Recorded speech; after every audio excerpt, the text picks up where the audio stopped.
کہ کیوں کر کشمیر کا سودا ہوا، کیوں کر سی پیک کو سیبوٹاج کیا گیا، کس کے اشاروں کے اوپر پاکستان دشمن لابیز سے فنڈنگ لے کر پاکستان کے اندر مسلسل انتشار پیدا کیا جاتا رہا۔ پاکستان میں چین کے صدر کے دورے کو سیبوٹاج کس کے کہنے پہ کیا گیا؟ وہ شخص جو کروڑوں اربوں روپیہ بیرون ذرائع سے حاصل کر رہا تھا۔ There is no free money، کوئی مفت پیسہ نہیں آتا۔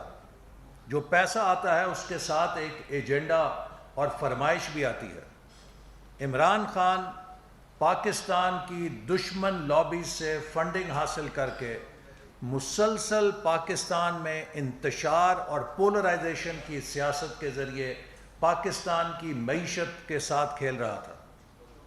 2014 سے یہ عمل آپ کے سامنے ہے کہ کس انداز میں دھرنا دیا گیا اور چین کے صدر کے دورے کو سیبوٹاج کیا گیا، اور پھر مسلسل سی پیک کے خلاف بیان بازی کر کے، اور بعد میں حکومت میں آنے کے بعد سی پیک کے منصوبوں کو تباہ کر کے پاکستان سے ترقی کرنے کا وہ منصوبہ جو ہمارے لیے گیم چینجر تھا، اس کو تباہ و برباد کیا گیا ہے۔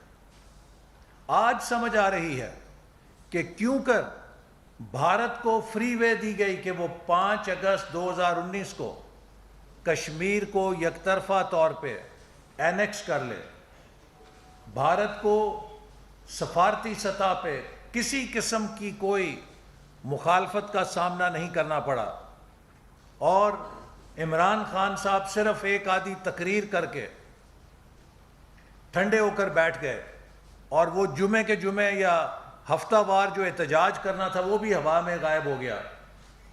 اور پھر اس کے بعد پاکستان کی حکومت جو کہ اس وقت ایک مزاحمتی سفارتکاری کر سکتی تھی، بھارت کی اس یک طرفہ کارروائی کو بین الاقوامی سفارتی دباؤ کے ساتھ مقابلہ کر سکتی تھی، اس نے کچھ نہیں کیا۔ کیوں؟ کہ آج ہمیں پتہ لگتا ہے کہ بھارتی شہریوں سے عمران خان صاحب فنڈنگ بھی لیتے رہے ہیں۔ یہ وہ ثبوت ہیں کہ جو میں پی ٹی آئی کے ان لوگوں کو جو عمران خان کے ساتھ کسی نئے پاکستان یا عمران خان کی چکنی چپٹی باتیں سن کے یا اس کی تقریریں سن کر اپنی معصومیت میں عمران خان کے پیچھے لگے تھے، میں پی ٹی آئی کے ہر ووٹر کو اور خاص طور پہ نوجوانوں کو کہوں گا کہ آپ کو پتہ لگ جانا چاہیے کہ عمران خان ایک بہروپیے کا نام تھا، عمران خان ایک دھوکے باز کا نام تھا، عمران خان ایک فورن سپانسرڈ ایجنٹ کا نام تھا کہ جس نے باہر سے پیسہ لے کے پاکستان کے اندر مہاجرائی پیدا کی، انتشار پیدا کیا۔ عمران خان ہٹلر کا پیروکار تھا۔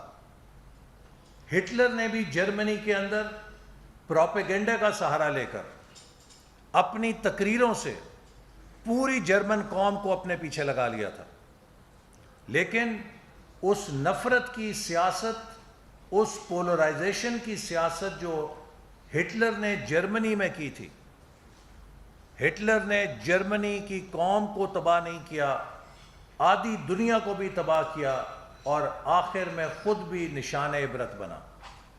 لیکن اس ایک شخص کے نشان عبرت بننے کی پوری جرمن قوم نے بہت بھاری قیمت ادا کی۔ ہمیں پاکستان میں ایک نیا ہٹلر نہیں پیدا کرنا، ہم نے پاکستان کو استحکام اور ترقی کے راستے پہ ڈالنا۔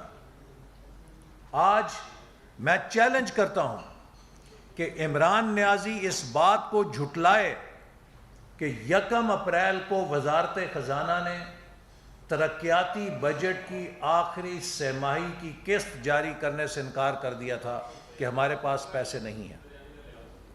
پاکستان کی 75 سالہ تاریخ میں کبھی یہ نہیں ہوا تھا کہ آخری کوارٹر یا مالی سال کے ایک کوارٹر کی ریلیز ڈیولپمنٹ بجٹ کی جاری کرنے سے وزارت خزانہ نے انکار کر دیا.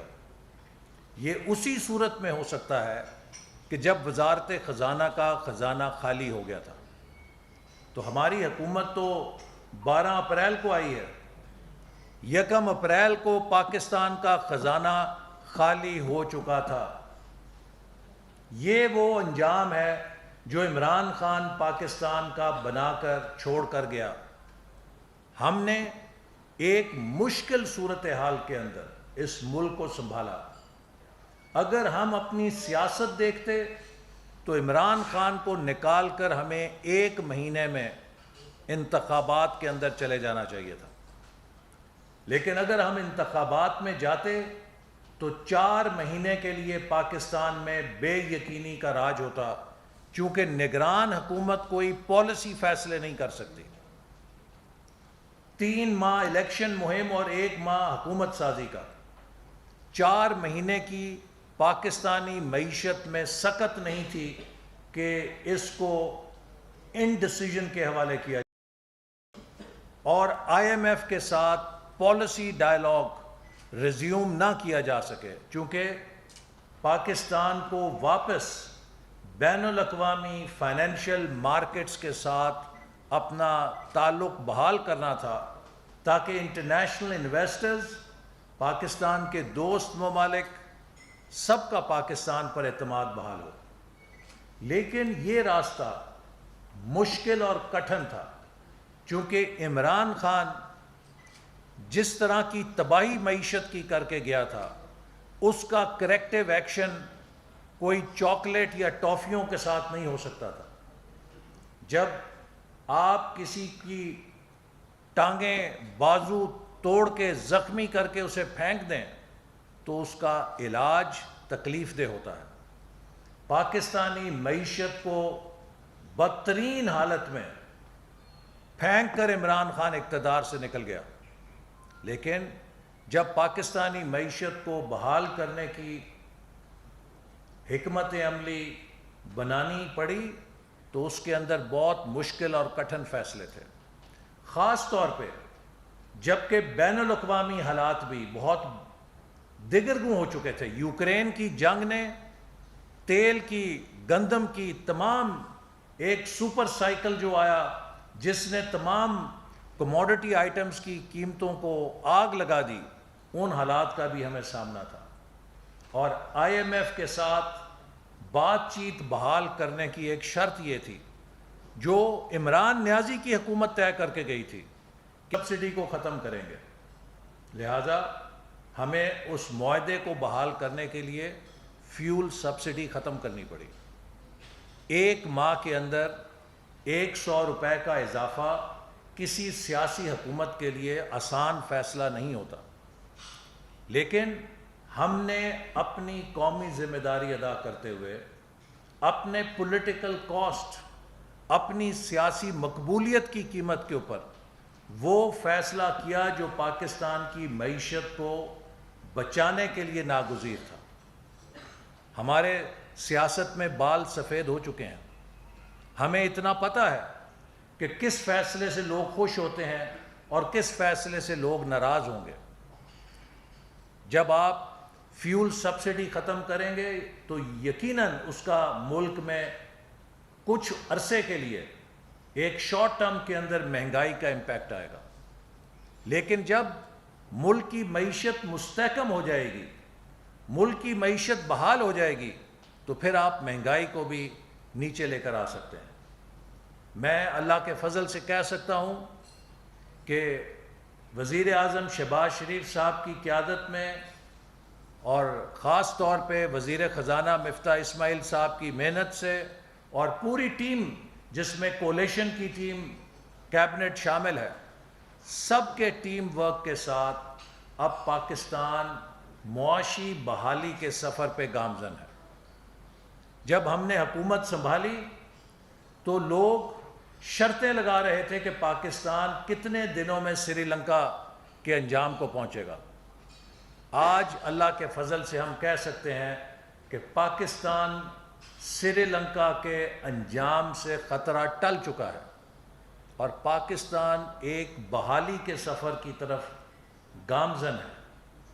ہم نے اس کے لیے 5-10 سیٹوں کی قربانی دی ہے، لیکن ہمیں خوشی ہے کہ 5-10 سیٹوں کی سیاست کی بجائے ہم نے 22 کروڑ عوام کے مستقبل کو بچایا ہے.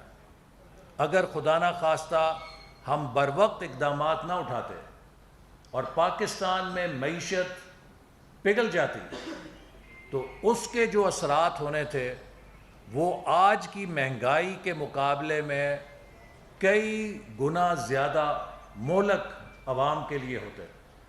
تو مسلم لیگ نون نے اور اتحادی جماعتیوں نے مل کر ملک کو ایک اقتصادی تباہی کے دھانے سے جو عمران خان چھوڑ گیا تھا واپس لایا ہے. اور میں حیران ہوتا ہوں کہ اس شخص کے اندر اتنی جرت کیسے ہے کہ یہ کھڑا ہو کر ہمیں مہنگائی کا تانا دے سکے. آج جو ملک کے اندر مہنگائی ہے اس کی 100% نہیں 200% ذمہ داری عمران خان کی اس تباہی کے اوپر ہے جو وہ ورثے میں چھوڑ کر گئے ہیں. اور اگر ہم نے کوئی اقدامات اٹھائے ہیں تو عمران خان اس بات کا جواب دیں کہ وہ IMF سے یہ معاہدہ کیوں کر کے گئے تھے. ہم صرف IMF کے اس معاہدے پر عمل درآمد کے پابند ہیں جو عمران خان IMF کے ساتھ کر کے گئے تھے. اور اگر قومی خود مختاری کا اتنا انہیں ڈر تھا تو عمران خان صاحب جب آپ IMF سے یہ معاہدہ کر رہے تھے تو آپ کی یہ قومی خود مختاری کا درد کدھر سیر کرنے گیا ہوا تھا؟ یا آپ نے آنکھوں پہ پٹیاں باندھی ہوئی تھیں اس وقت؟ تو لہٰذا آج پاکستان کے عوام بھی جان چکے ہیں کہ کس کی انتشار کی سیاست ہے اور کس کی ملک کی تعمیر کی اور ترقی کی سیاست ہے. یہی نتیجہ ہے کہ آپ نے دیکھا کہ جب عمران خان کو پنجاب اسمبلی کے اندر ضمنی انتخابات میں چند نشستیں ملیں، اگلے دن روپیہ لڑک گیا، اگلے دن سٹاک مارکیٹ کریش کر گئی چونکہ مارکیٹ نے نیگیٹو سگنل لیا کہ انتشار پسند قوتیں شاید پھر واپس آ رہی ہیں. کل سٹاک مارکیٹ اور آج روپے میں جو آپ فرق دیکھ رہے ہیں، الیکشن کمیشن سے عمران خان کی چوری پکڑی گئی اور آپ نے دیکھا مارکیٹ نے کتنا پازیٹیولی رسپونڈ کیا. 900 پوائنٹ سٹاک مارکیٹ چڑھ گئی اور روپیہ بھی تقریباً 10 روپے مستحکم ہو گیا 11 روپے، جس سے کہ مارکیٹ کو یہ سگنل گیا ہے کہ تخریب کار اور انتشار پسند جو ہیں یہ قابو میں آ رہے ہیں، شاید ان کو کھل کے موقع نہیں ملے گا انتشار پیدا کرنے کا. اس سے مارکیٹ سٹیبلائز ہوئی تھوڑی. اور فیکٹرز بھی ہیں لیکن یہ بھی ایک بڑا فیکٹر